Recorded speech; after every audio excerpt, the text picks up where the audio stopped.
Bueno, pues ahí está la noticia. Vicky, en un minuto, Vicky, ¿qué tenemos hoy en la W? Julio, le tengo disparos a la paz. Mire, aquí lo tengo en mis manos, está calientico, es el libro de Juan Fernando Cristo y Guillermo Rivera. Y vamos a ver porque en estos disparos a la paz hay mucho disparo, le quiero contar. Vi disparos a Germán Vargas, por ejemplo, a Néstor Humberto Martínez. Menos disparos de los que me imaginé al uribismo, menos disparos de los que me imaginé. Mejor dicho, está interesante este libro, así que tenemos disparos a la paz. Está bueno. Sí, eso sí, le van a cascar a Vargas hasta con el balde. Pero usted no sabe. Ráfaga, yo creo que lo de contra Vargas es como una ráfaga. Una ráfaga, sí. Sí. Y luego Vargas responderá el domingo, ¿no? Sí, ahora que está tan activo, ¿no? Sí.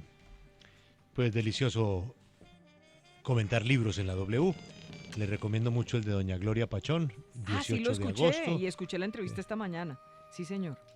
Y usted va a tener al doctor Cristo y a Guillermo Rivera. Aquí los tengo al lado. Ah, buenísimo. Aquí los tengo al lado listos para disparar.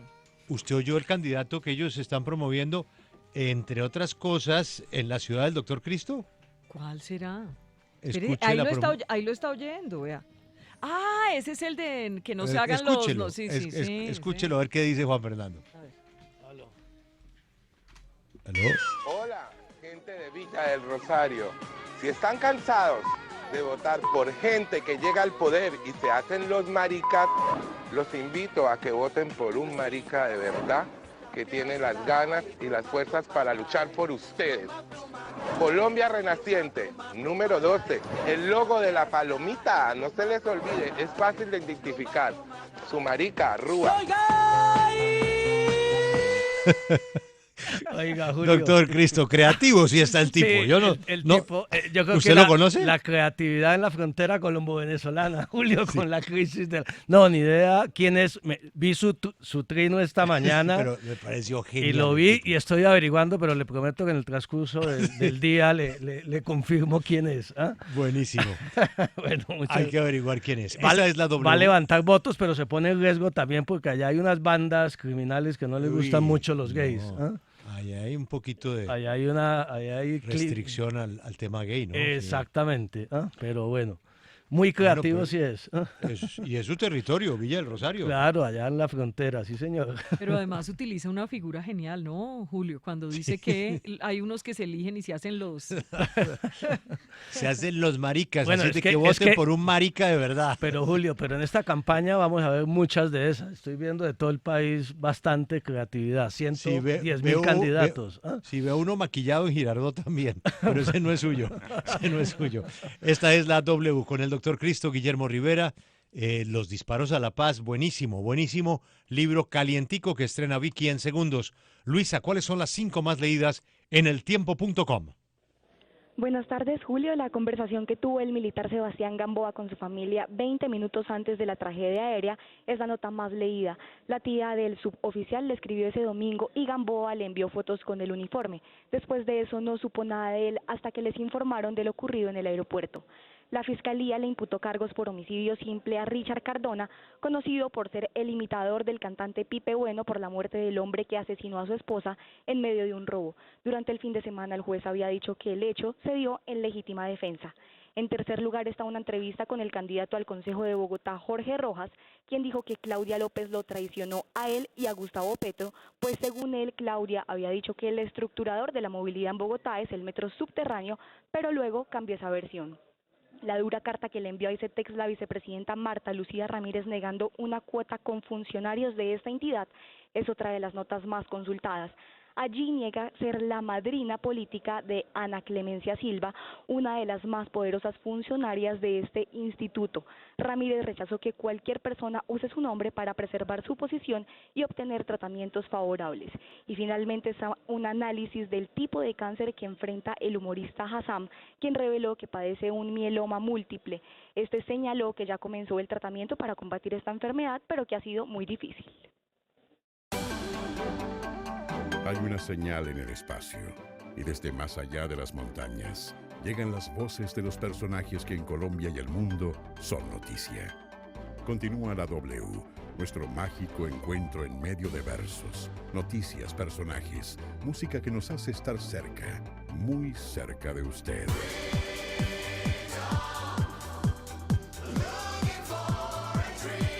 La W, primer informativo de la frecuencia modulada, primer lugar de sintonía. La W, presenta Vicky Dávila.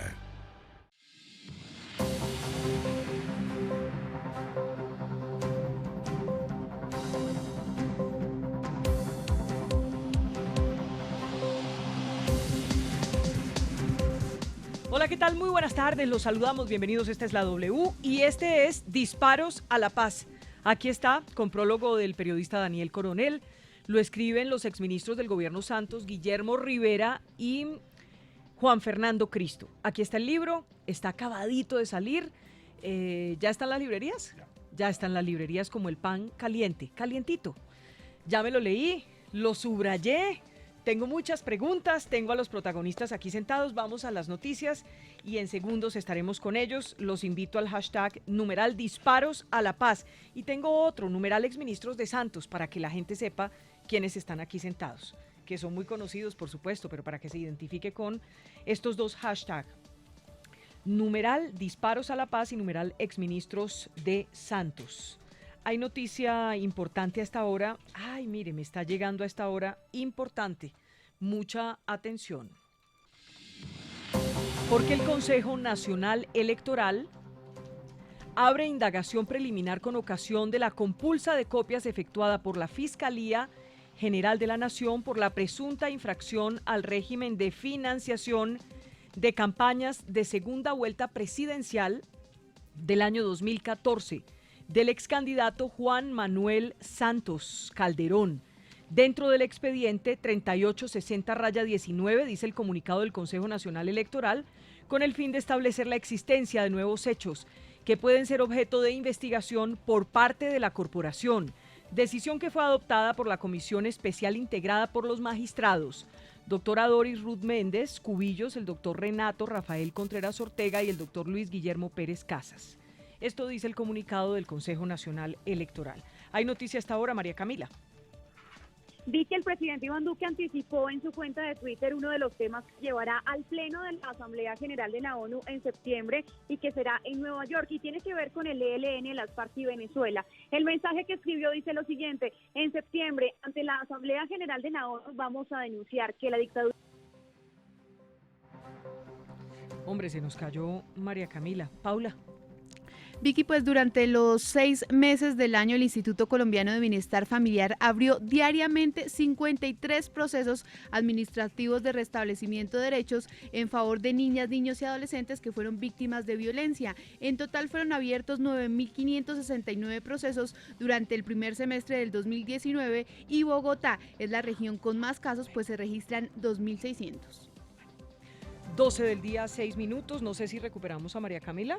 Nos vamos con Luz Helena. Hay noticia hasta ahora. Vicky, noticia en el Consejo de Estado porque ratificó las medidas cautelares que le impuso el Tribunal Administrativo de Antioquia a las autoridades de Medellín y toda el área metropolitana para proteger la calidad del aire en esta ciudad. Según la máxima autoridad de la jurisdicción contenciosa, las autoridades de la capital antioqueña, si bien han demostrado adelantar actuaciones para reducir los niveles de contaminación en esa ciudad y mantener a los ciudadanos informados sobre el estado del aire, hasta el momento no han hecho lo suficiente. 12, 7 minutos. Laura Palomino, hay noticia. Vicky, imputaron cargos al artista Richard Cardona, quien pues estaba acusado de matar al homicida de su esposa. En Fusagasugá, la Fiscalía General legalizó ante un juez penal de control de garantías la captura de Richard Gerardo. El delegado del ente acusador que asumió el caso se abstuvo de pedirle medida de aseguramiento por considerar que no se cumplen las exigencias de ley para privarlo de la libertad. Los hechos en materia de investigación se registraron en horas de la madrugada del pasado sábado 10 de agosto, cuando varios testigos indicaron que el cantante y su esposa, al salir de un evento musical, fueron atacados por dos asaltantes que se movilizaban en una motocicleta. El parrillero apuñaló en varias ocasiones a la esposa del cantante, por lo que este tomó represalias y asesinó al homicida de su esposa. María Camila. Vicky, le estaba leyendo el mensaje que escribió el presidente Duque en su cuenta de Twitter sobre lo que va a ser su participación en la ONU. Dice lo siguiente: en septiembre, ante la Asamblea General de la ONU, vamos a denunciar que la dictadura venezolana está protegiendo y patrocinando en su territorio a terroristas colombianos en una clara violación de la resolución 1373 del Consejo de Seguridad de ese organismo. Y es que recordemos, Vicky, que en reiteradas ocasiones el presidente ha dicho que en Venezuela están tanto Iván Márquez como Jesús Santrich. Y mucha atención que está citado Juan Manuel Santos, expresidente de Colombia, el próximo 4 de octubre, a versión en el Consejo Nacional Electoral. Con toda seguridad, Jairo, este caso se abre con respecto a las declaraciones que revelamos aquí en la W, las revelaciones del señor San Miguel. Tiene que ver con eso, Vicky, porque es un hecho nuevo que se conoce. Recordemos que fue la propia Fiscalía, después de escuchar al señor San Miguel, quien toma la decisión de compulsar copias ante el Consejo Nacional Electoral para que investigue si se cometió o no alguna irregularidad en la financiación de la campaña Santos Presidente y otros partidos. 12 del día, 9 minutos, pues saludamos a nuestros invitados de hoy con estos disparos a la paz. Bienvenido, Juan Fernando Cristo. Vicky, muy buenas tardes, un saludo muy especial a todos los compañeros en la cabina, a usted mil gracias por la invitación, a Jairo y a todos los oyentes. Encantado Guillermo de estar Rivera, acá. gracias por acompañarnos. Pues muchas gracias, Vicky, por la invitación. Muy complacido de estar nuevamente en esta cabina con usted y con sus compañeros de trabajo, y un saludo para los oyentes. Este libro, Disparos a la Paz, tiene prólogo de Daniel Coronel y 223 páginas. Les pregunto, ¿les quedó munición?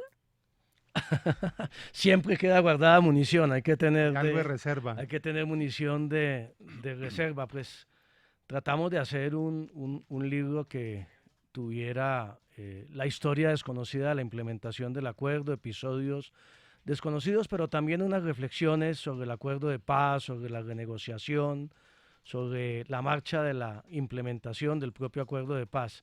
Y municiones siempre quedan guardadas, Vicky, para más adelante. ¿Y a usted le quedaron municiones? Sí, por supuesto que me quedaron, Vicky, pero además estos temas no se han cerrado, ninguno de esos temas.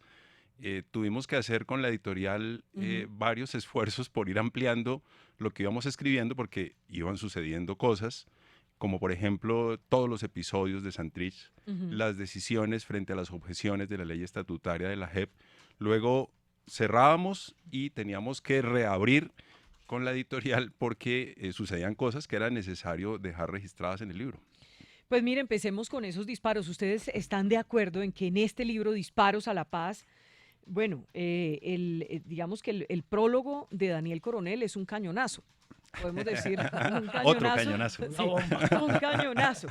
El prólogo de Daniel Coronel se centra sobre todo en el tema del uribismo, en el tema de Álvaro Uribe, y yo creo que todo se puede resumir en esta frase. Dice: la oportunidad de dejar en el pasado medio siglo de guerra se estrelló contra la enfermedad de poder de un solo hombre, uno solo, pero el más poderoso que haya conocido la historia de Colombia, Álvaro Uribe, interesado en conservar el mando del país. Y de ahí para allá, pues todo el prólogo, sin lugar a dudas, tiene que ver con el expresidente Álvaro Uribe. Pero ustedes no lanzaron tantos dardos o no vieron tantos disparos hacia la paz desde el uribismo. Ya los habíamos lanzado. Pero no en este libro. Sí, antes del libro, digamos, en el debate propio de la implementación ya nos habíamos lanzado muchos dardos con el uribismo, o sea que no eran una revelación. Ya esos cartuchos se habían quemado. Hablamos más de fuego amigo. Exactamente. Hacia allá iba. Ya el fuego, ya. Pues empecemos por el gran protagonista de este fuego amigo, que es Germán Vargas.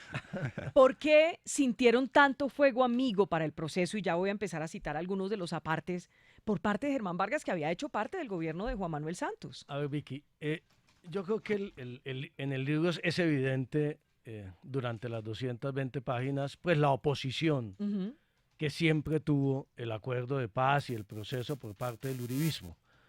Tal vez la percepción que usted tiene es lógica en la medida en que esa oposición pues fue evidente durante todo el tiempo. No sorprende obviamente que relatemos. Fueron consistentes. Que relatemos, pero mire que hay episodios como por ejemplo cómo pudimos llegar a un acuerdo con el Centro Democrático, con algunos de ellos, en torno al nuevo acuerdo de paz, y al final se desmoronó la ilusión porque Uribe desautorizó a Duque, a Carlos Holmes y a Oscar Iván Zuluaga frente a un acuerdo que habíamos logrado en el Ministerio del Interior. Entonces, sí hay episodios también nuevos con respecto a la oposición del uribismo, en donde queda claro que ellos prefirieron de alguna manera guardar munición, ahí sí, para seguir en el lenguaje electoral para el 2018 y política para la campaña. Sí. Llegaron a la conclusión en algún momento que políticamente para ellos era mucho mejor no llegar a un acuerdo con el gobierno frente al nuevo acuerdo de paz y más bien quedarse para el 2018. En cambio, aquí hay muchos episodios que de alguna manera sucedieron, Vicky, y que aquí lo que hacemos es condensarlo con mucha objetividad, con mucha seriedad. Pero disparemos de una. Vamos con las Germán diferencias Vargas. que tuvo Germán. Claro, allá lo estoy diciendo, las diferencias de Vargas no fueron un secreto para la opinión pública. Desde un comienzo, obviamente él hacía parte del gobierno y mantuvo una actitud tranquila y discreta durante un tiempo, pero cuando llega la campaña electoral, y esa es la primera gran reflexión, yo creo que el acuerdo se demoró mucho en firmarse, Vicky. Nos cogió la campaña electoral y Vargas, pues que era un firme aspirante a la presidencia, consideró que era mucho más rentable políticamente tomar distancia del acuerdo Vamos a de seguir paz. usando ese, porque Dispararle ustedes, al entonces, acuerdo. dispararle al acuerdo. Ustedes sintieron que Vargas le Le disparó al disparó acuerdo. y duro. Sí, pues durísimo. ¿Pero por qué le disparó No, tan duro? pues porque él quería mostrarse ante la opinión pública como distante a las FARC, distante al acuerdo de paz que ya había sido desprestigiado por el uribismo, y Vargas se va poniendo más duro con el acuerdo en la medida en que se acerca la campaña. Pero llega enero del 2018 y se da cuenta que se equivoca y se devuelve. Y se devuelve. Y se devuelve y entonces ya acepta o se compromete a implementar el acuerdo de paz, solamente que cuando se devuelve fue tarde. Ya se había opuesto a la ley unos estatutaria. cartuchos que eran fundamentales. Yo creo que comprendió tarde que disputarle la derecha al uribismo era terreno perdido. O de pronto empezó a ver que le estaba yendo mal por ahí. No, Claro, o sea, era claramente mal, le estaba yendo mal. Las muy mal. encuestas lo reflejaban mal y él se devuelve, pero fue demasiado tarde. Yo y eso le quitó uno de los, credibilidad, digo yo, frente a los votantes, a Yo- sus votantes. Yo creo que lo vio contradictorio el electorado y eso pesa mucho. Yo ahí cito una conversación que tuve en un avión con Rodrigo Lara y le dije a él, estaba el general Naranjo a mi lado, le dije, oiga, ya no se había dado todavía la primera vuelta, pero ya las encuestas claramente reflejaban que Vargas no iba a pasar a la segunda vuelta. Y le dije a Rodrigo, le dije, oiga, de nada les valió a ustedes oponerse a la JEP, frustrar la reforma política. Mire su candidato, está prácticamente perdido. Y Rodrigo no me pudo contestar, me sonrió socarronamente como suele sonreír él porque no tenía nada que decirme, se habían equivocado. Tomar la decisión de dispararle a la paz como bandera de su campaña no le funcionó. No, eso fue el peor error. Fue una equivocación. Yo tuve la oportunidad de decírselo a Germán. ¿Y qué le dijo? Después de 8 años de gobierno, pues él insistía en que tenía una reserva frente a la JEP, frente a los terceros, unos temas puntuales, pero la verdad como la implementación nos tomó, especialmente el segundo semestre del 2017, cuando estaba en el ministerio Guillermo, ya en plena campaña electoral, pues obviamente, y lo que dice Guillermo es cierto, el uribismo ya había hecho parte de la tarea de desprestigio y de desgaste al acuerdo. Él pensó que ese era el caballo y sobre todo yo creo que hizo un cálculo, Vicky. No veía un candidato del uribismo fuerte para esa época. Llegó a pensar en ser apoyado por el uribismo. Acuérdese del cafecito ese. Él pensó que iba allá en el eje a cafetero. cooptar el uribismo en algún momento. Más que a ser apoyado, que el uribismo estaba sin candidato y que las bases uribistas que rechazaban el acuerdo de paz podían finalmente inclinarse a su favor. Pero lo triste es que hubiéramos podido avanzar mucho más en la implementación del acuerdo de paz, más allá de la anécdota política de Germán. En el tema de la JEP fueron muchos los obstáculos, en el tema de la reforma política fueron muchos los obstáculos que se colocaron a la implementación del acuerdo, y la bancada de Cambio Radical, que había acompañado a fondo el acuerdo de paz, pues en el último tramo terminó abandonando el gobierno y acuérdese que hubo hasta crisis de Claro. gabinete por cuenta de ello. Déjeme leer alguna parte de estos dardos, disparos fuertes a Germán Vargas. Dice, desde el principio se supo que el pulso no sería fácil. Soplaban ya fuertes vientos de división al interior del gobierno y su coalición, generados fundamentalmente por la competencia presidencial para el 2018. Desde la orilla del candidato más opcionado, el vicepresidente Germán Vargas, comenzaron a surgir inquietudes ante la posibilidad de que frente a la eventual firma de un acuerdo, el jefe del equipo negociador Humberto de la Calle apareciera como un candidato con fuerza. Y por otra parte, al interior del gobierno y en el Congreso, las fisuras eran evidentes ante la pereza creciente que mostraban los amigos de Cambio Radical con La Paz, sin llegar a graduarse de contradictores. En ese panorama, el candidato de Cambio Radical era Néstor Humberto Martínez, muy cercano a Germán Vargas, y ya nos vamos a meter en el campo de la Fiscalía. Digamos que ese es un episodio muy importante que terminan ustedes reflejando aquí en Disparos a la Paz, en el tema de La terna para fiscal. Exacto. ¿Cómo fue ese episodio, doctor Rivera? Bueno, ese episodio lo vivió más Juan Fernando porque yo en ese entonces era viceministro, pero por supuesto que fui testigo de toda la tensión. Bueno, yo digamos que cuento aquí una anécdota que no Sí, está en el libro. Sí, Mejor. para preguntarle por el vuelo a Juan Fernando. No, porque yo me iba a posesionar, yo estaba como consejero presidencial de Derechos Humanos Ujú. y me iba a posesionar como viceministro. Juan Fernando me pidió que lo acompañara en el ministerio porque ya se venía toda la agenda legislativa de implementación y por esos días se estaba definiendo la terna. Yo llegué a posesionarme, hicimos una posesión muy discreta en el despacho de Juan Fernando y yo entré y Juan Fernando estaba muy sonriente, un día digamos muy normal. ¡Feliz! Salí un momento para saber si mi esposa había llegado, que me acompañara a tomar el juramento y cuando volví a entrar a la oficina de Juan Fernando, su rostro estaba totalmente desfigurado, triste, Cambió. desconcertado y pocos minutos después me enteré que Néstor Humberto había sido incluido en la terna para ser fiscal general de la Y Nación. todo ocurrió en un vuelo. En un vuelo que hacía el expresidente, en ese momento presidente Juan Manuel Santos. ¿Cómo fue eso? Eso fue una hora. En una hora todo cambió. Pues mire, Vicky, la verdad es que la decisión, yo creo que una de las decisiones más difíciles que tiene cualquier presidente de la República es la terna para fiscal general de la Nación.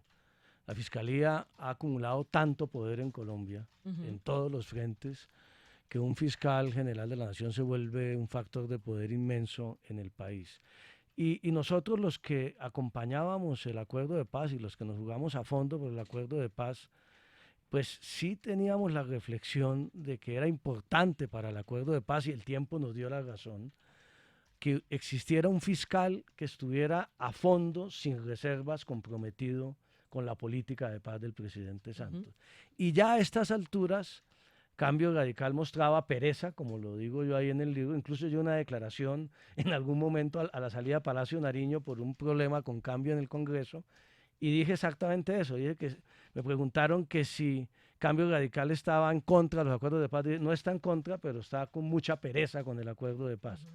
Y entonces era un riesgo que tomó el presidente Santos en incluir a una persona que sin duda alguna era militante del partido Cambio Radical y no lo escondida, Usted cuenta como en era el Néstor libro, Humberto. Entonces, perdóneme solo una cosa, usted él cuenta en estuvo el por libro fuera de la que terna. César Gaviria y Horacio Serpa, dice textualmente, los dos jefes liberales que además apoyaban en forma decidida la paz, habían pedido al presidente que Sí. incluyera solo integrantes de su terna partido en la liberal. terna, es Sí. decir, a Reyes, a Jessy Reyes y a Jorge Fernando Perdomo, Sí. el ex vicefiscal. Y dice, Santos respetaba y apreciaba a los candidatos, a esos dos candidatos, pero en el caso del vicefiscal dice que estaba muy temeroso porque sus relaciones se habían dañado con Montealegre y Perdomo era muy cercano a Montealegre, entonces aparte le preocupaba. Y dice que en algún momento, pues como que dijo, voy a buscar por fuera, voy a mirar qué hacer tal, y es ahí donde termina colándose a última hora Néstor Humberto Martínez. Pues mire, más que colándose, Néstor Humberto siempre fue candidato a la fiscalía y siempre fue impulsado por Cambio Radical. Para la Entonces, ¿por qué estaba fiscalía. por fuera de la terna? No estaba estaba por fuera, pero en un momento estuvo por fuera de la terna, y ahí lo relatamos en el libro, pero no por incluir a Perdomo. Jessy Reyes siempre estuvo fijo en la terna, que era la persona desde el punto de vista jurídico y del acuerdo de paz más cercano al presidente Santos. Y Mónica Cifuentes, que había sido asesora en La Habana, ellos dos eran unas personas fijas en la terna, fundamentalmente por su cercanía al proceso y al presidente Santos. La discusión entonces era si la tercera persona era Néstor Humberto Martínez o era Perdomo. Y hubo esta visita a los jefes liberales, pero la verdad a esas alturas ya había mucha distancia del fiscal Montealegre. Ya Perdomo era fiscal encargado, ya había renunciado Montealegre a la fiscalía, y había muchas distancias ya con el gobierno.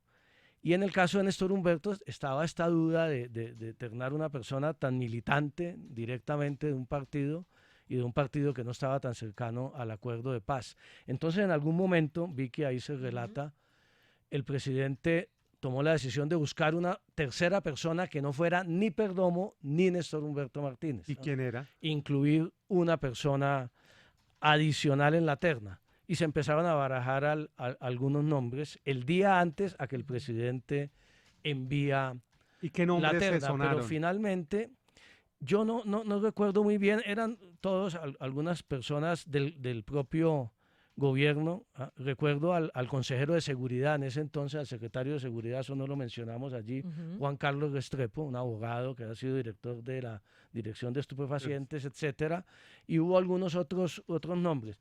Finalmente el presidente, allí, Vicky, hay que hacer una precisión histórica. Sí. Quedó la sensación siempre de que el presidente en el vuelo entre Bogotá y Cartagena, vía Nueva York, Se dejó convencer había cambiado la de decisión. Germán Vargas, ¿no es? No, eso no está tan explícito en el libro. ¿Ya la había pero tomado? El presidente, antes de montarse al avión a Cartagena, ya había tomado la decisión de anunciar la terna, ya había consultado con la almohada y la noche anterior había cambiado de decisión y había tomado la decisión nuevamente de volver a incorporar a Néstor Humberto, quien estuvo unas horas definitivas por fuera de la terna. Sacó a Perdomo y metió a Néstor Humberto. No estaba, Perdomo nunca estuvo. ¿No? ¿Nunca estuvo en la terna? No siguió insistiendo en el tercero y decidió que Néstor Humberto iba en la terna. ¿Y qué tanto pesó Germán Vargas, Guillermo, en esto? ¿En la terna? Sí, No, pues yo creo que en incluir a muchísimo. Néstor Humberto No. Martínez. Digamos, siempre se ha dicho que Néstor Humberto Martínez era el fiscal de Germán Vargas. Sí. ¿Es así? No, pesó muchísimo. Es que yo recuerdo en esa época, digamos, todas las discusiones que se daban y siempre existía, y esto es paradójico porque al final terminó ocurriendo lo que no se quería que ocurriera. Siempre se dijo que si no se incluía a Néstor Humberto en la terna, se corría el riesgo de que Cambio Radical se fuera a la oposición. Sí. Y que los votos de Cambio Radical eran muy necesarios, y en efecto lo eran, para la implementación del acuerdo.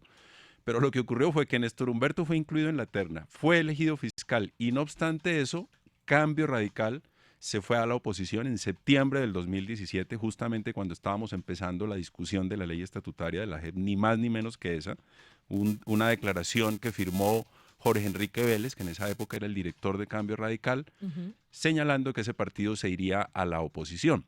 Y algo que yo cuento ahí en uno de los capítulos, hubo una reunión en la que participó Germán Vargas, estuvimos con el presidente y con Rodrigo Lara y con Germán Barón. En esa reunión se estuvo revisando la agenda legislativa. Y llegó Germán Vargas con un maletín y de repente en la reunión saca del maletín unas hojas y le dice al presidente: vea, presidente, esta es una de las razones por las cuales no estamos contentos con la JEP. Este es el listado de personas inscritas para ser escogidos o para participar del concurso para los magistrados. De magistrados de la JEP, y todos son mamertos. Esa fue la expresión de Germán Vargas. Pero tenía razón, ¿o no? No tenía razón. Mire, tenía muchos prejuicios, pero no tenía razón. No tenía razón, había muchos Vicky, nombres, en ese listado. Mire, no sé si en los mamertos, pero sí muchos habían estado en ONG. No, pero me voy a arriesgar. Pero era el prejuicio de Germán Vargas. Eran personas muy competentes todas. Sí, no estoy diciendo que incompetentes, pero sí de la izquierda. No había militares, pero pero también había. Le voy a contar una anécdota. Había de todo. Eso, más bien, había de todo. Usted nos está confesando. Hágale. ¿Sabe a quién incluyó dentro de la lista como mamerto? ¿A quién? Al doctor Yesid Reyes. ¿Sí? Que era también que lo candidato para inhabilitaron. fiscal. ¿Y sabe Yesid Reyes de quién había sido abogado ante la Corte Suprema de Justicia? De Serpa. De Germán Vargas Lleras. defensor de Germán Vargas. Abogado defensor de Germán Vargas en un proceso. Fíjese usted las paradojas ¿Y de qué la dijo vida. el presidente? Usted no está sacando mucha munición de la que estaba guardada. Lo que va a salir de aquí es ráfagas por todos lados, perdigones por todos lados. Y así terminó en la JEP, sino que Sí, después no, renuncia, porque pero, no- pero no se él llega a la posesionó. Porque la No se Corte posesionó. tumbó esa norma Claro. que incluyó Es que- cambio ¿Qué dijo el radical. presidente cuando Germán Vargas le saca el cuadernillo del maletín y le dice, aquí solo hay mamertos? No, el presidente lo que le dijo es que la gente podía inscribirse y que era el comité de selección ¿Quién el que decidía? escogería quiénes eran los magistrados, que realmente así estaba previsto en los acuerdos. O sea, el presidente no tenía injerencia en quiénes serían los magistrados de la JEP. Pero en esa reunión él ya nos dio pistas de lo que iba a ocurrir después, digo Germán Vargas, porque estuvo muy incómodo, promovió una proposición a través de Germán Barón, que era su senador y es su senador más cercano, que generaba una incompatibilidad para quienes hubieran trabajado en ONGs defensoras de derechos humanos para poder ser magistrados de la JEP. Y después de haber promovido esa proposición fue cuando expidieron la declaración en la que señalaron que se oponían a la ley estatutaria de la JEP. Es decir, en septiembre del 2017, Vargas oficializó su distancia con el acuerdo de paz. Y en el primer semestre de ese año, cuando se discutió la reforma constitucional, ya fue realmente un calvario para nosotros poderla sacar adelante, porque teníamos a Néstor Humberto por un lado, pero también a los senadores de Cambio Radical planteando unas proposiciones imposibles de tramitar porque eran claramente contrarias a los contenidos del acuerdo. Le voy a adicionar además, Vicky, el poder de la Fiscalía, que lo mencionábamos anteriormente, es muy grande en el país y muy grande en el Congreso de la República. Y una fiscalía con una bancada que ya tenía reservas frente al acuerdo, pero además influía mucho en su bancada, pero empezó a influir también en otras bancadas en el Congreso que ya empezaban también a tomar distancia con el gobierno. Vuelvo y digo, aquí el fondo es el momento que se vivió. Claro. Al acuerdo lo cogió la campaña presidencial y eso ¿Culpa de quién? obviamente... Yo creo que de las FARC, y ahí lo decimos, en algún momento se dice. Y, Yo creo y que- Daniel lo dice y en la- el prólogo y también. y las FARC lo reconocieron después. Yo en algún momento le dije a Iván Márquez, después de salir del ministerio, estaba en la CECIBI, le dije, el próximo semestre escasamente se va a sacar la ley estatutaria de la JEP. No vamos a poder avanzar mucho. Ellos mostraban su molestia porque no se avanzaba en la implementación y se lo dije con toda franqueza.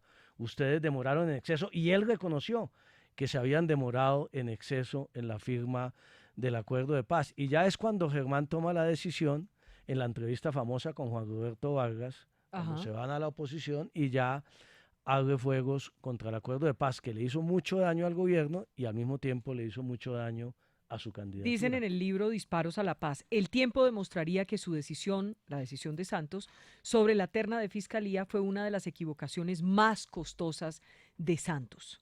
Sin duda. Y cuenta todo el episodio cómo termina yéndose María Lorena Gutiérrez, que era pues una persona de confianza, la mujer de las almendras. Sin duda, Vicky, fue un error costoso en la medida en que, digamos, el tema de la actitud de la Fiscalía General de la Nación frente al acuerdo de paz siempre fue un tema de ir poniéndole peros a la implementación, a la reforma constitucional de la JEP. Nosotros trabajamos mucho con Néstor Humberto. Primero en mi caso y después Guillermo. Empezaba a mandar cartas todo el tiempo haciendo observaciones a la JEP. Le voy a decir algo, Vicky. Recogimos muchas de sus observaciones. Muchas eran válidas. Muchas llenaron vacíos del acuerdo. Muchas, sin estar en contra del acuerdo, lo que permitían era complementar el acuerdo. Pero nunca quedaba satisfecha la Fiscalía con ninguna de las reformas, porque ya lo que se pretendía era modificar el acuerdo de paz, que independientemente de que estuviéramos de acuerdo o no con el acuerdo, valga la redundancia, pues no se podía modificar. Entonces fue muy traumática esa implementación. Yo creo que fue costoso.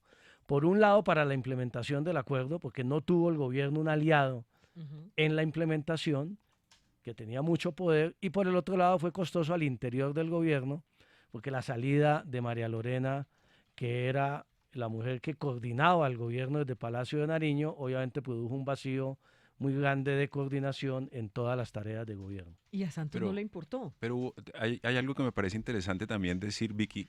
y es que para mediados del 2017, Germán Vargas era el virtual presidente de la República. Es decir, Iván Duque, el hoy presidente, como candidato no existía y en las encuestas figuraba todavía muy bajito. Entonces la oposición de Cambio Radical al acuerdo de paz generó un efecto dominó. Los conservadores en su inmensa mayoría se alinearon con Vargas y con Cambio Radical, no contamos con los votos de muchos de ellos. Algunos senadores de la U también hicieron lo propio. Y Germán Vargas era tan consciente de eso que nos puso una condición con la reforma política. Nos dijo, bueno, a mí esa reforma no me gusta, pero la apoyo siempre y cuando ustedes incluyan transfugismo.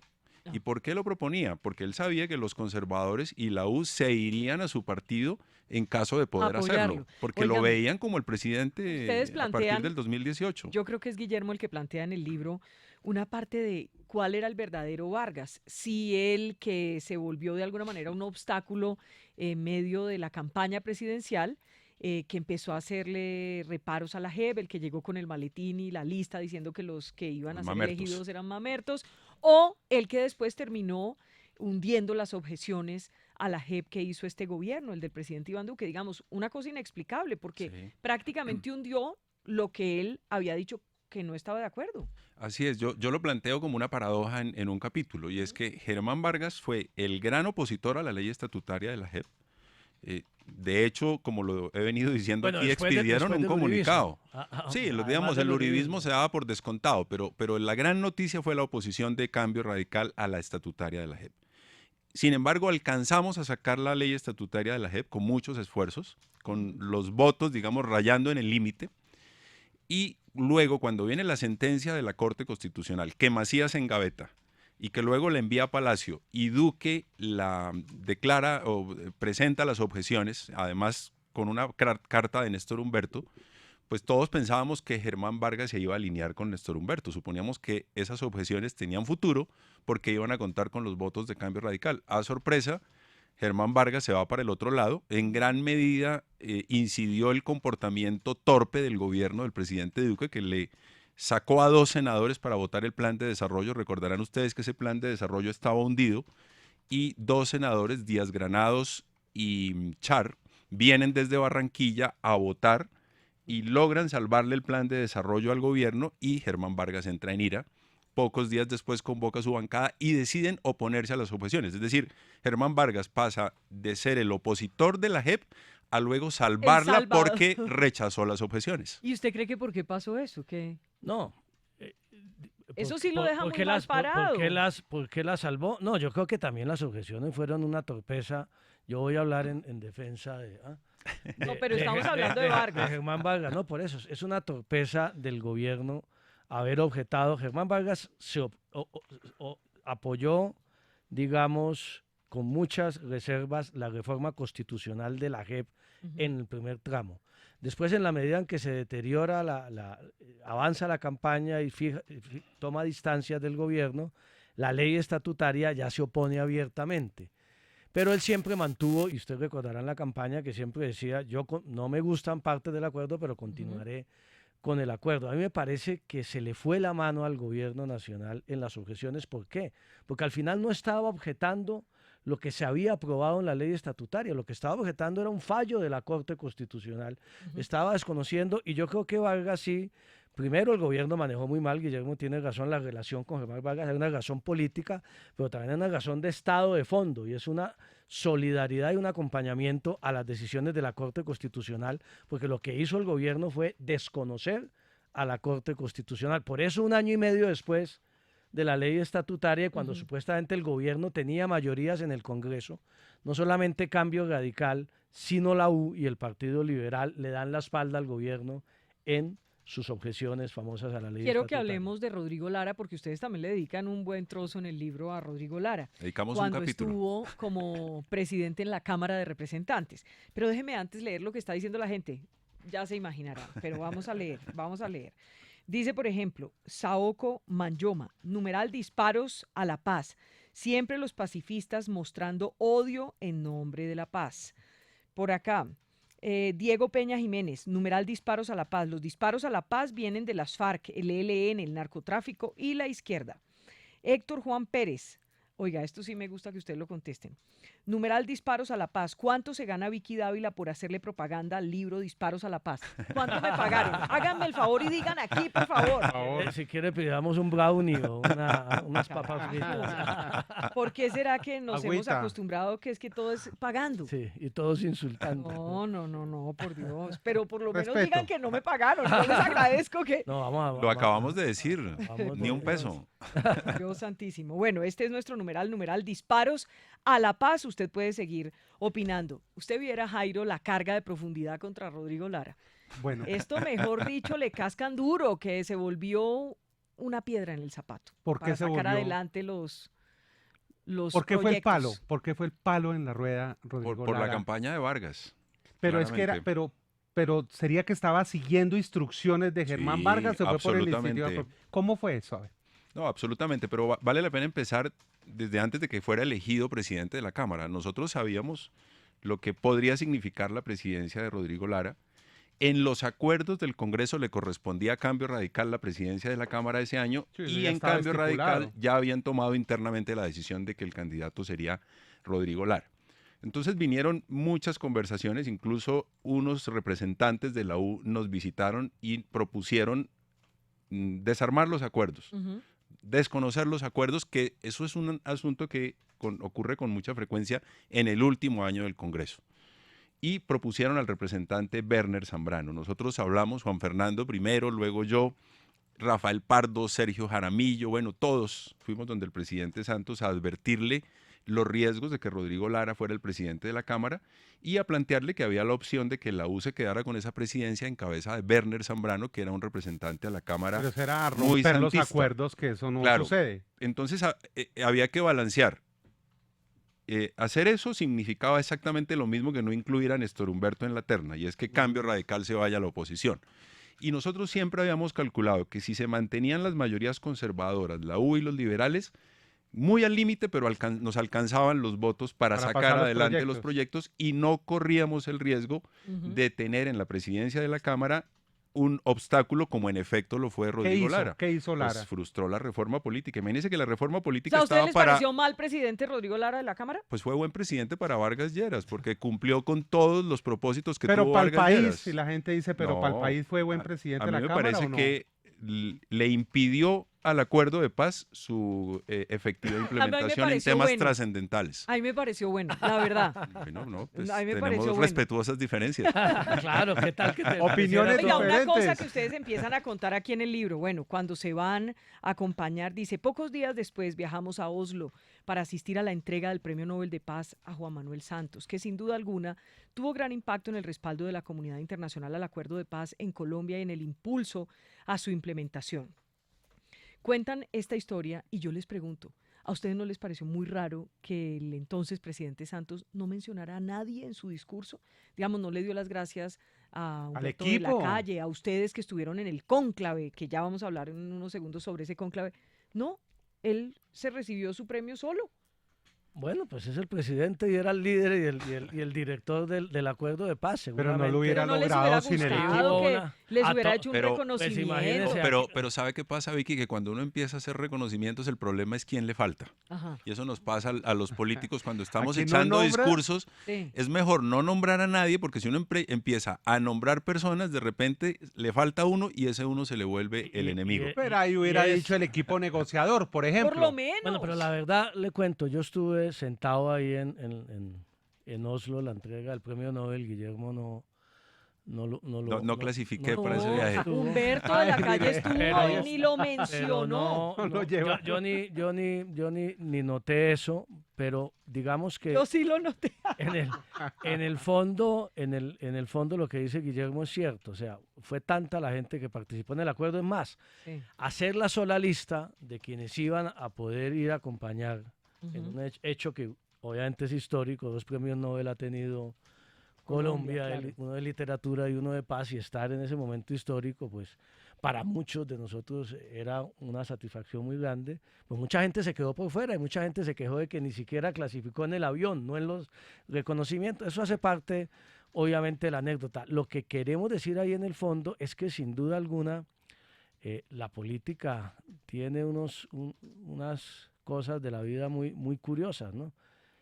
O sea, se pierde el plebiscito el domingo y 5 días después le anuncian al presidente Santos que le otorgan el premio Nobel, lo cual, junto con la movilización de los jóvenes en las calles, ¿ah?, y el respaldo de los partidos, obviamente llevó al Centro Democrático a entender que era mejor para ellos sentarse a tratar de negociar un nuevo acuerdo independientemente de cómo valoremos si había una voluntad de llegar al acuerdo final o no, o simplemente dar un portazo y decir, aquí ya ganó el no y no hay ninguna posibilidad de un acuerdo de paz. De hecho, alguno de ustedes describe ahí en las páginas cómo incluso hablan de lágrimas, de llanto, cuando se dan cuenta que gana el no. Prácticamente el presidente se desapareció unos minutos, como que nadie sabía qué iba a pasar, no había plan B, y en un momento dado ya aparece el presidente y les plantea la posibilidad de irse. ¿Por qué no lo dejaron ir?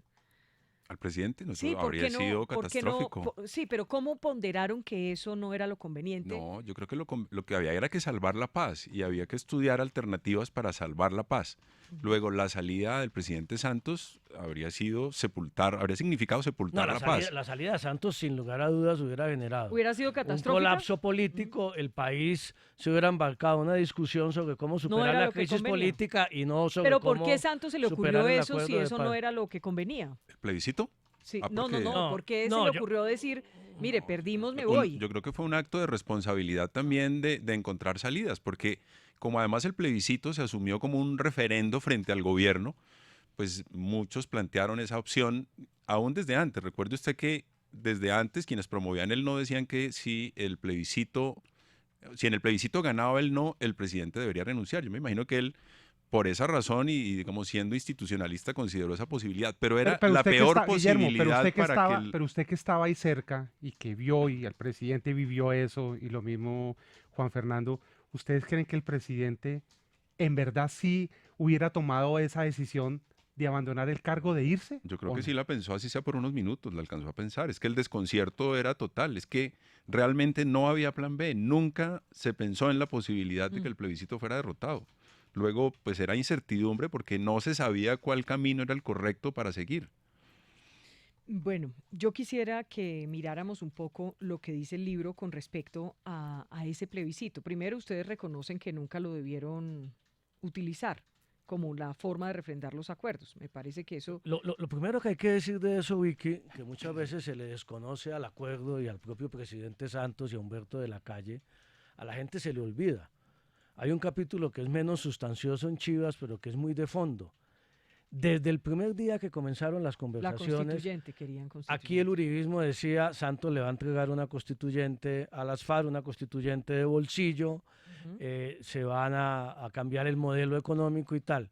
El gobierno siempre tuvo la posición de que la constituyente no era ni siquiera tema que se pudiera abordar en las discusiones. Las FARC lo abordaban en los pasillos, informalmente, pero en la mesa nunca se dejó abierta la posibilidad de una constituyente, cosa que las FARC nunca les gustó, entre otras porque la FARC quería no era una constituyente elegida popularmente, sino una constituyente corporativista, usted el 30%, usted el 30%.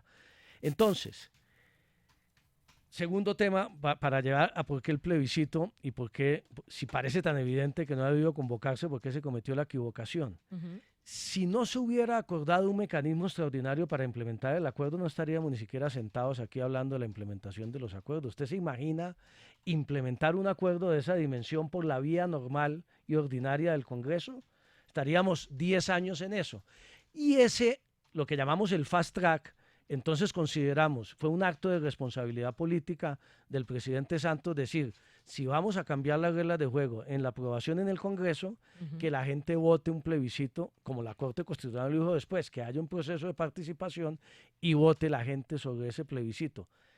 Una equivocación, seguramente se hubiera podido tramitar por el Congreso fast track sin necesidad del plebiscito, también, pero como Santos desde el primer día en el 2012 dijo, este acuerdo lo voy a someter a consideración de la gente, pues él nunca quiso desmontarse de eso, y hay que decirlo además con toda franqueza, él estaba convencido y todos estábamos iban a convencidos ganar. de que el plebiscito Aquí se usted ganaba. relata todo esto, que quisieron alargar la jornada electoral en el plebiscito por este huracán o este temporal que había en el Caribe. Tropical. Sí, pero que usted... La primera y última que ha llegado sobre las que costas del Caribe. Usted se opuso, dijo que no, que ahí sí pues daban baterías a la Sí, oposición sí. y tal, pero a mí me llamó la atención este apunte. Al interior del organismo, las diferencias eran evidentes. Cuando dicen que empezaron a consultar con el Sí. registrador, con el Consejo Nacional Sí. Electoral, le dice, eran evidentes, y su presidente Alexander Vega, entusiasta partidario de la paz, impulsaba de buena fe esa idea francamente inconveniente. Ya entendemos todo lo que pasó en el Consejo Nacional Electoral con Alex Vega.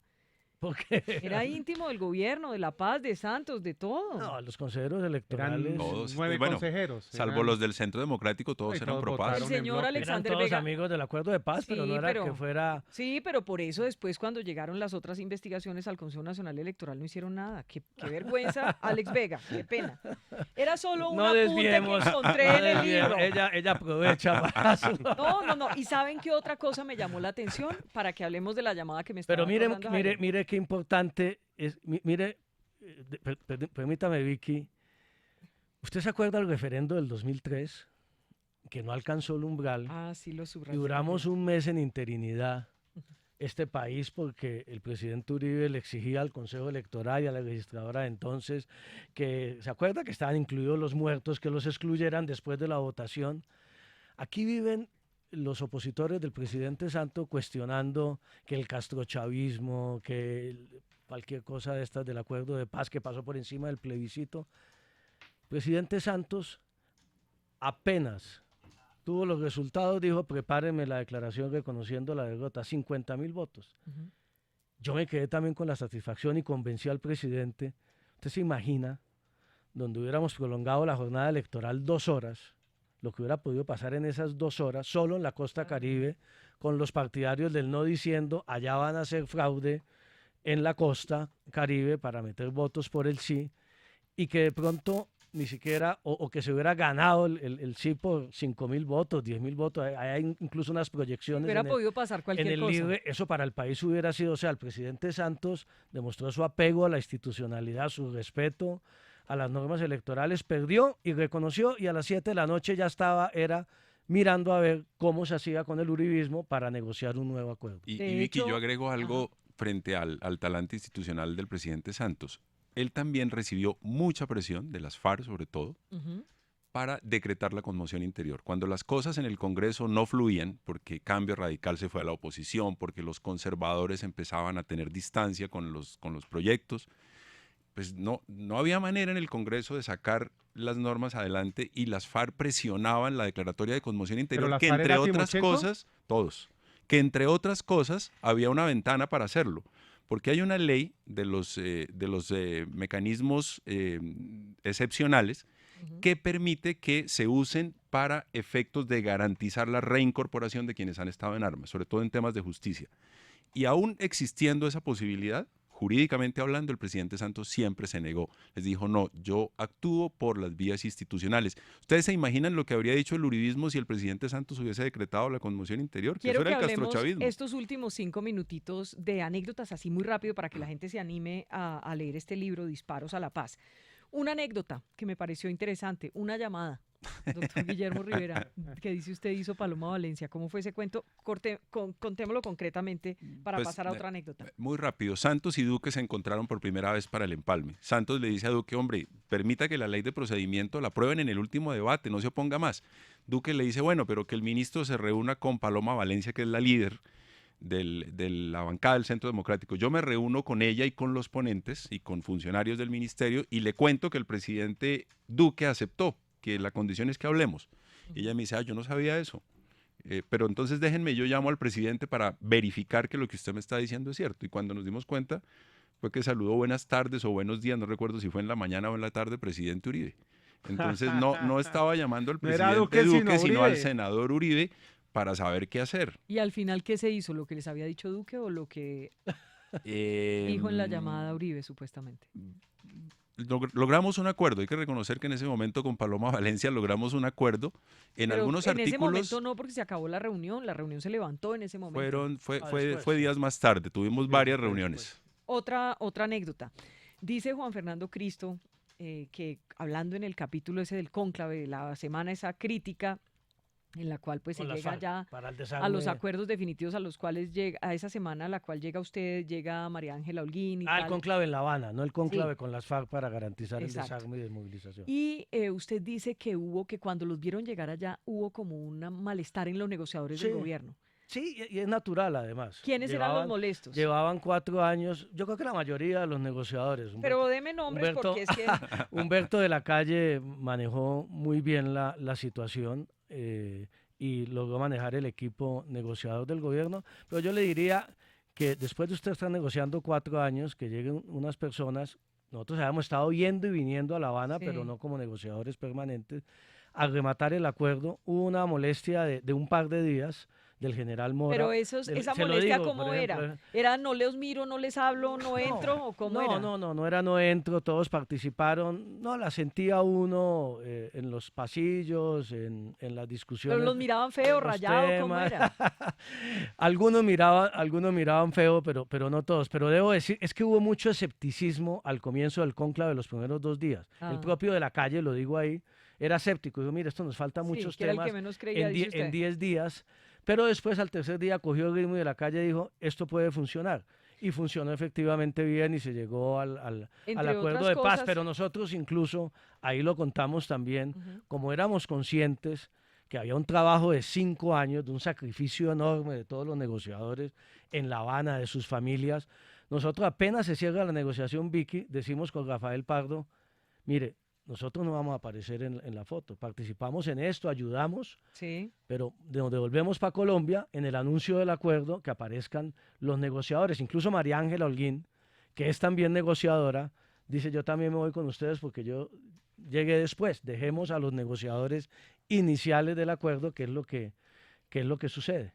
Dice, de los 4 días de encierro, aún recuerdo la intranquilidad permanente de Iván Márquez con la decisión del desarme total y definitivo. Sentía un compromiso grande con la tropa guerrillera y no disimulaba su desconfianza en el Estado.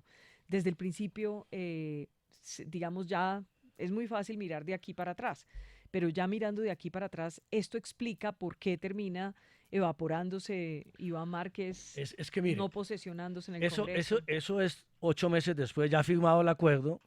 Eso es muy importante, Vicky, porque las FARC trataron de dilatar el desarme 3 o 4 meses. Estaba planteado al 1 de junio del 2017 y ellos trataron de dilatarlo porque desconfiaban de la implementación.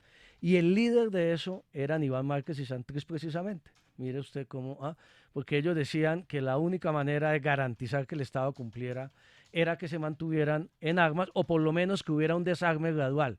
Nosotros ahí, encabezados por De la Calle y Jaramillo, asumimos una actitud totalmente inflexible. Dijimos, acá hay un cronograma, ese cronograma se cumple y el Estado se compromete a seguir avanzando en la implementación. Y finalmente hay un capítulo en el que habla, uno que le dedican prácticamente al final a los líderes sociales asesinados, como una gran preocupación de eso. Hacen un recuento histórico de dónde puede venir esto, pues como que si esto no fuera una práctica nueva, hablan de la UP y demás, que lo diferencian una cosa de otra, dicen que entre otras cosas no existe un solo agente que los quiera matar, sino que hay muchos agentes y que por eso es distinto de la UP. Pero habla de Santrich, hablan en un capítulo de Santrich y la angustia. ¿Cómo fue esa llamada? Que es que yo no sé si fue mía. Una llamada que le hace Iván Márquez, angustiado, nervioso, desesperado. Claro, la extradición pues, aquí también. Ni más ni menos que el 9 de abril. El 9 de abril es el Día de las Víctimas. Yo estaba en el Congreso atendiendo ese evento. El Congreso escucha a las víctimas el 9 de abril y de repente me suena el teléfono. Cuando yo veo en la pantalla a Iván Márquez, le contesto y angustiado me dice, oiga, ministro, están capturando en este momento a Santrich, esto es el colmo, él es un ciego, ¿cómo lo van a capturar? Y mi primera reacción fue decirle, Iván, déjeme cuelgo, llamo inmediatamente al fiscal para verificar si esa noticia es cierta porque puede ser un rumor. Me dice, no pierde el tiempo. El fiscal es el opositor, es el que nos ha perseguido, es el que quiere dañar el acuerdo de paz. Y luego no, me fui para la presidencia y pues en efecto me encontré con que era cierto, la noticia de la captura de Santrich y que el presidente Santos había sido informado solamente ese día, unas horas antes de que esa orden judicial se llevara a cabo. Oiga, Vicky, pero 30 segundos finales Señor. para invitar a los lectores a leer el libro, que van a encontrar no solamente todas estas anécdotas y disputas políticas, sino tema de fondo sobre la paz. Para mí, escribir el libro fue volver a recordar todo este episodio, pero volver a pensar que estuvimos a punto, y lo relatamos ahí en el capítulo La renegociación imposible, que uno dice cómo hubiera sido la historia del país y la historia política, porque es que en la oficina de la calle nos reunimos con Duque, con Carlos Holmes y con Oscar Iván, y salimos con un acuerdo. Salimos con el acuerdo de decir, listo, estamos de acuerdo en toda la renegociación, menos en el tema de la participación política de las FARC, que nosotros no cedemos en eso y las FARC tampoco cedían en que participaban. Nos vemos a las 4 para anunciarle al país, una reunión confidencial. Nosotros nunca durante este tiempo la contamos. Nosotros siempre nos quedamos con la duda qué pasó estuvimos de la calle, Jaramillo y el suscrito, con Iván Duque, Carlos Holmes y Oscar Iván Zuluaga. Salieron a consultar Uribe y nosotros siempre dijimos qué pasó entre las 11 de la mañana de ese lunes, que era un lunes, y las 4 de la tarde. Nosotros salimos felices a decirle a Santos, parece que hay un acuerdo, y el gobierno genuinamente quería un acuerdo porque era lo que le convenía no al gobierno sino al país. Lamentablemente no se dio y esa es una de las grandes conclusiones de este libro. Y esa Vicky, porción de los del no que terminaron pues ganando por los votos que fueran, creo que son Plebiscito. 55.000 o Así 60.000, fue. se sintieron conejiados. Sí, Le pero cuento se renegoció y sí hubo modificaciones y Me ahí lo toca demostramos terminar. en el libro. en 20 segundos una anécdota. Al final del gobierno se suscribió un documento rechazando los asesinatos a líderes sociales. Lo firmó el presidente Santos, el presidente electo Iván Duque, y yo llamé a Uribe a invitarlo a firmar. Y cuando lo llamé por teléfono le dije, presidente Uribe, es muy importante que usted firme este documento, es un documento de consenso. El presidente electo Duque ya lo firmó. Y Uribe me dijo, el presidente Duque es mi jefe. Si él ya lo firmó, yo me siento representado. Muy bien. Que muchas Muchas gracias. gracias. Te cuento señores. una última anécdota que tiene, Hola, que pero en tiene que 20 ver segundos con que me toca que tiene terminar. que ver con esto. Un día estuvimos aquí en debate con Rafael Nieto, Ajá. mi amigo y con quien tenemos muchas contradicciones. A la salida discutimos sobre estos temas y dije yo, Rafael, ustedes deberían respaldar a la gente de la FARC que está jugada por el acuerdo y a los otros esto. Entonces llegó y me dijo, es que el acuerdo de FARC con la FARC le entregó el país a las FARC. Le dije yo, ustedes no sigan en eso, el acuerdo le entregó el país fue al uribismo, ¿no? Ahora hay que rescatarlo. Chao.